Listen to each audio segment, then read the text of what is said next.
The whole story began because of a swing hammock. A simple hammock that my grandfather strung between two trees in front of the house. It was white, made of thick cotton, with bangs at the ends, the kind you find in craft stores or get as a birthday present when you're too old to buy electronics. My grandfather put the hammock there because he was tired of the iron chair that creaked every time he tried to get up. That's all. But for some people, other people's peace is a provocation. 2 days later, the note appeared stuck to the door with blue tape. External element not approved by the community's visual code. Immediate removal recommended to avoid sanctions. Signed, Residents Association, Residential Inspection Board. It wasn't even a fine yet. It was just the harbinger of chaos. My grandfather, like any minimally lucid human being, ignored it. He continued using the hammock, drinking iced tea with lemon, and listening to the old radio. Sometimes he dozed there with his cap covering his face. A serious crime, it seems. The woman from the association, the one everyone pretends to respect just so she doesn't get a headache, began to circulate on the sidewalk at increasingly frequent times. She had a clipboard under her arm, an iced coffee in her hand, and the look of someone who thinks she's an undercover agent on an international mission. She stared at the net as if it were a snake's nest. She didn't say anything. She just watched. She took notes. I whispered with the other members of the board in meetings that were less glamorous than a condominium fight with shouting and curtain pulling. And then came the second notice, now with the association's stamp. They called it an aesthetic threat and irregular occupation of the facade. Occupation, mind you. My grandfather was occupying his own garden with his own body. But in her mind, that was the equivalent of invading someone else's territory. But the detail she ignored, or had no idea about, was that my grandfather wasn't just a grumpy old man who slept listening to Bolero. He was a former FBI field agent, now retired, but with access to an internal communications network, direct contact with big people, and, above all, the kind of memory that doesn't let injustice go unreacted to. He didn't need a threat. All he needed was patience. And, of course, wait for the circus to set up. And the circus came quickly. On the morning of the incident, an unmarked white pickup truck parked in front of my grandfather's house. A guy got out, wearing a generic community security uniform, the kind you buy on a discount fantasy website. Belt with holster, radio attached to his waist, military boots, a bad cop cosplay. The difference? He had a real gun in his holster. And he didn't just seem to be performing. He seemed to really believe that he was some kind of legitimate authority. He knocked on the door. My grandfather opened it with the calm of someone who has defused a bomb without blinking. The guy didn't even introduce himself properly. He just pointed at the net and said that he needed to remove the irregular element immediately, by virtue of the community's disciplinary rules. My grandfather crossed his arms, leaned against the doorframe and replied, "Only after I receive valid legal notification. Otherwise, this is trespassing." It was at that moment that the idiot security guard reached for his gun. He hadn't drawn yet, but he did. That typical act of power, of a threat disguised as protocol. Maybe in his mind it was just a warning. Maybe he thought he was intimidating an elderly man who needed help, even to get up from his hammock. What he didn't count on was the emergency button my grandfather had in his shirt pocket. It was no ordinary button. It was one of the devices he kept from his time on the job. A simple click, discreet, silent, and in less than 2 minutes, the protocol was activated. Location tracked, signal emitted, risk situation communicated. When the rapid response team from the nearest FBI unit received the alert, there was no negotiation. The code was clear. Armed threat to retired agent in possible civilian retaliation. 15 minutes later, the neighborhood sky darkened, not by a cloud, but by the shadow of a helicopter. 3 black SUVs entered the main gate as if they owned the street. And for a moment, they did. The men who got out weren't wearing fancy uniforms. They had real tactical vests, encrypted radios, heavy weapons, and the look of someone who has already taken down people with a resume dirtier than a prison floor. The fake policeman didn't even have time to react. One of the officers shouted the order, and he froze, hands on his head, gun taken away, handcuffed right there, in front of a neighborhood that was now watching everything from behind the curtains as if it were the season finale of a crime series. When the woman from the association realized what had happened, she tried to reverse her car, parked 3 houses away. An officer intercepted her, asked for her documents, and the radio on his shoulder went off with the confirmation. Name involved in irregular armed civilian security solicitation. Keep in custody until further analysis. Yes, she was taken away too. Not in handcuffs, but in silence. She got out of the car with her eyes fixed on the ground, and her dignity slipping away with every step. And that, my friend, was just the first chapter of the report. What happened after that day became instant legend. The scene of the guy being handcuffed in the middle of the sidewalk, with his arm twisted back and his gun taken as evidence, was recorded on the security cameras of at least 5 houses. And, of course, it went viral on the internet. A 14-second video entitled "The Day the HOA Crossed the Line" exploded in neighborhood groups and, quickly, on complaint pages. There were even local news sites wanting to interview my grandfather.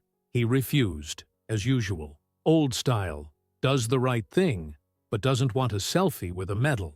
The woman from the association was released a few hours later, but she didn't go straight home. She was taken to give explanations in a room with cold lighting and 2 federal agents who were in no mood to deal with neighborhood drama. She tried to use that "I just did my duty to protect the aesthetics and safety of the community" voice, but the speech sounded so pathetic that one of the agents sighed in the middle of her sentence. The problem was that the community security guard she had hired wasn't just some imposter. He had a ticket. 2, in fact. The first for assault in a poorly handled private security incident, the second for illegally carrying a gun.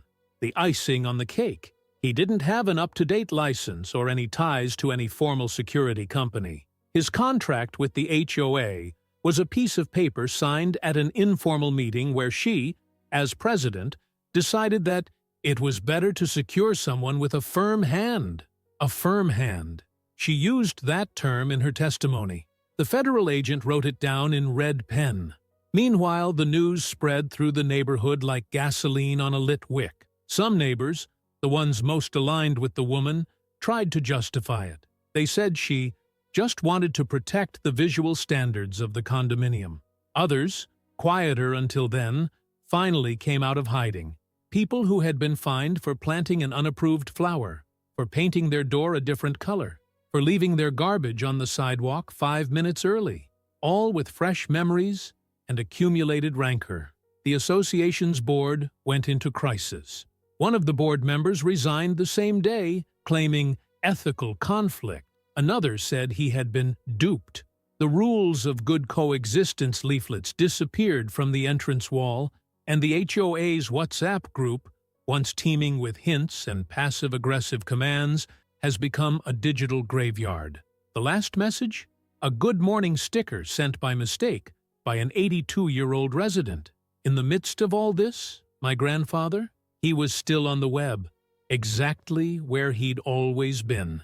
Now, with a fresh cup of black coffee by his side and a smile in his corner that he didn't let slip so as not to provoke too much. But you could feel it. That smile of someone who knew he had won without raising his voice. The smile of someone who knew exactly who he was dealing with and had prepared his shot at just the right time. A week later, I received a letter. Official. An envelope from the FBI. Inside, a note signed by the regional director thanking my grandfather for his cooperation and stating that the situation has been closed with sanctions commensurate with the seriousness of what happened.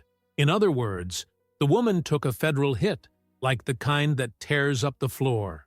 A fine, civil proceedings, and the notification that she would be banned from holding a leadership position in any community association for the next 5 years. Important detail, her Her position in the HOA was voluntary, but now it was prohibited by law. The last time she was seen in the neighborhood, she was getting into her car with a small suitcase and a clean-shaven face, like she wanted to disappear without saying goodbye. None of the neighbors said goodbye, not even the hacks. It was as if she had ceased to exist. My grandfather's hammock stood firm, whiter than ever, and now with a sign attached to the tree, "Private property." Respect is the rule here.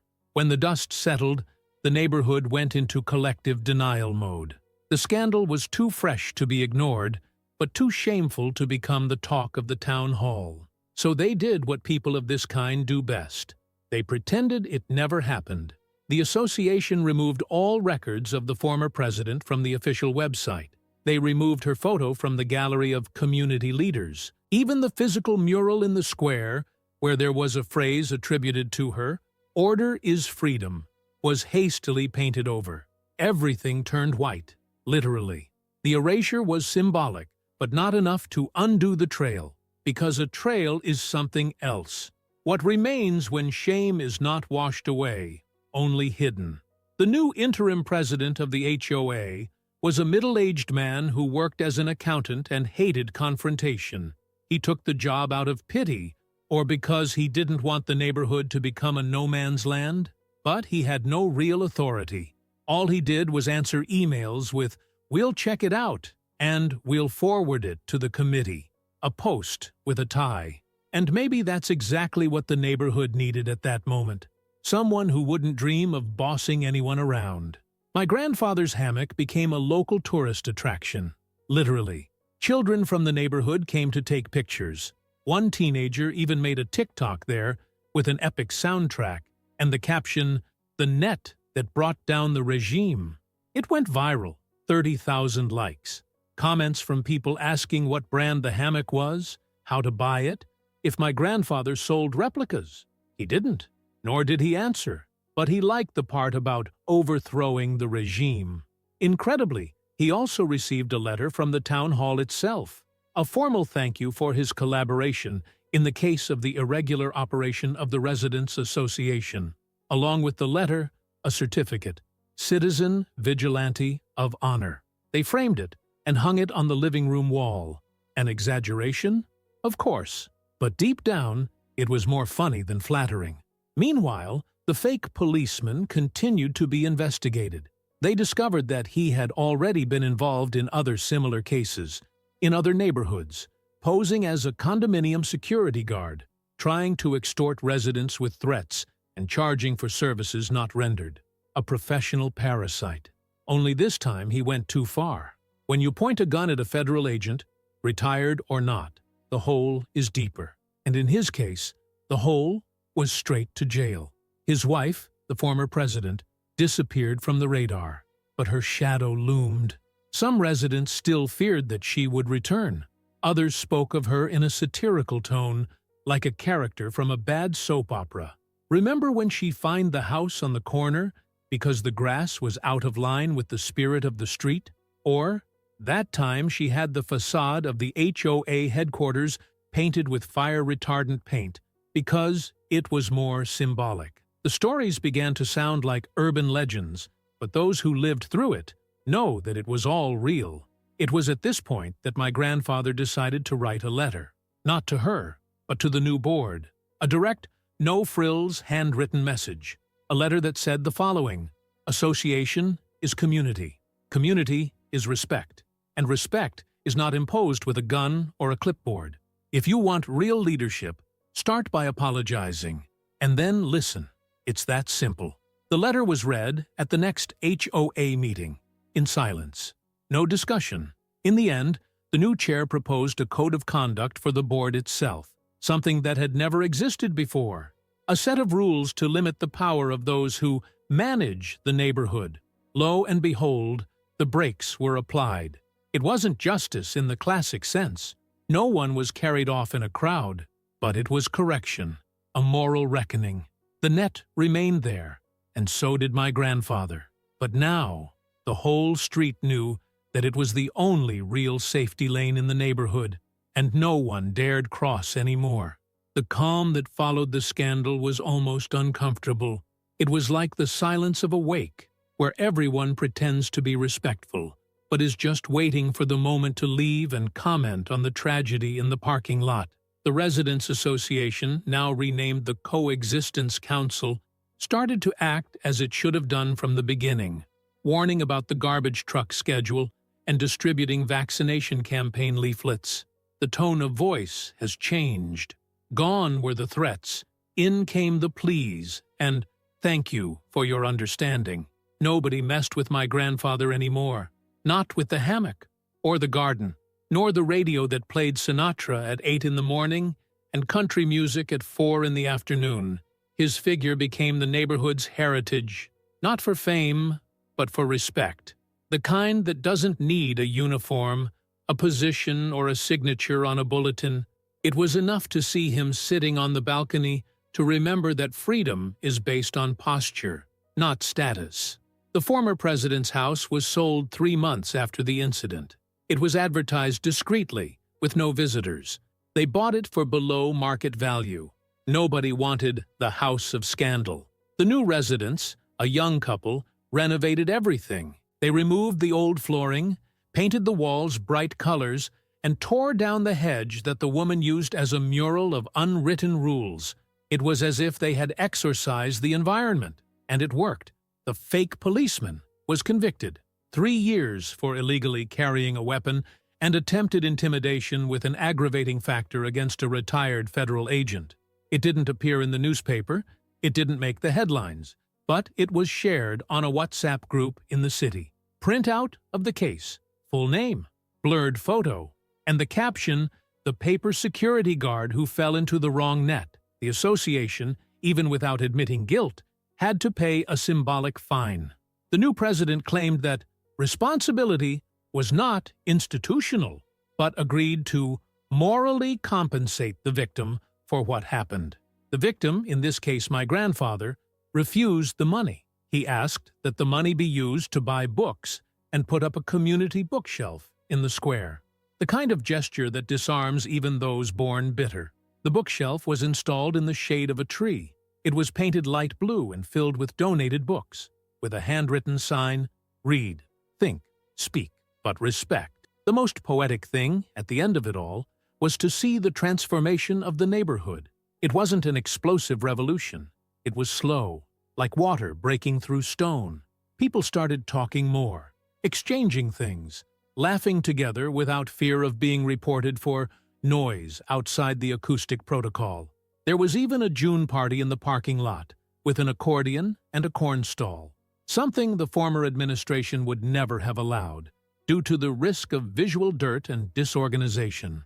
Well, disorganization brought more people together than any flyer ever could. On one of those quiet evenings, while the street was lit up by the hanging lights from the party, one of the older residents, a quiet man who hardly ever got involved in anything, approached my grandfather and said, "When you arrived, we thought you were just another grumpy pensioner. Now I see that you were the only one who knew what real freedom was." My grandfather didn't reply. He just raised his plastic glass of cheap wine and toasted with his head. The hammock next to him continued to sway in the wind, a simple but powerful symbol, a reminder that there are people who just want to rest, and there are others who are even bothered by it. The woman tried to control a neighborhood. In the end, she taught the whole neighborhood the value of not being controlled. She went into hiding, with her dignity swallowed dry, and her name removed from meetings. She lost her position, she lost her respect, and most importantly, she lost her ability to intimidate. Now, every time someone new arrives in the neighborhood and asks, "Is this a quiet street?" someone replies, "Yes, it is," but only after the network became law, and no one dares touch it or lean against it, because there, between 2 trees, dangles the most unlikely symbol of modern freedom, a piece of cloth and rope that overcame a tyranny. And if you like this video, don't forget to leave a comment and a like.